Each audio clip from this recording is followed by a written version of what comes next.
Walang direktang sinasabi sa Biblia na si Jesus ay nagsabi ng, "Ako ang Diyos, sambahin ninyo ako," sa eksaktong mga salitang iyan.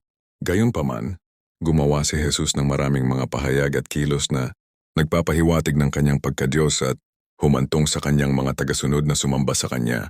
Mga pahiwatig ng pagkadiyos.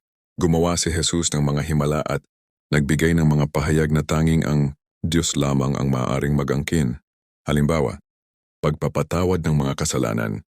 Pinatawad ni Jesus ang mga kasalanan, isang kapangyarihan na tradisyonal na iniuugnay sa Diyos lamang, Panginoon ng Sabat.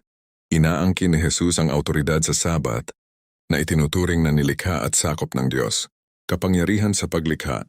Pinalma si Jesus ang isang bagyo na nagpapakita ng kanyang kapangyarihan sa kalikasan, isang kapangyarihan na tradisyonal na iniuugnay sa Diyos. Hayag na mga pahayag ng pagkadiyos. Sa mga ebanghelyo, gumawa si Jesus ng mga hayag na pahayag ng pagkadiyos, madalas na gumagamit ng mga talata sa Lumang Tipan upang suportahan ang kanyang mga pag-aangkin. Ako siya. Ginamit ni Jesus ang pariralang "Ako siya" na siyang pagtukoy sa sarili ng Diyos sa Lumang Tipan. Halimbawa, sa Juan 8:28 sinabi niya, "Bago pa si Abraham, ako na." Anak ng Diyos. Inaangkin ni Jesus na siya ang anak ng Diyos, isang titulo na nauunawaan ng marami bilang pagtukoy sa inaasahang Mesyas. Pagtanggap sa pagsamba. Tinanggap ni Jesus ang pagsamba mula sa kanyang mga tagasunod na maituturing na isang pamumusong maliban kung siya ay Diyos.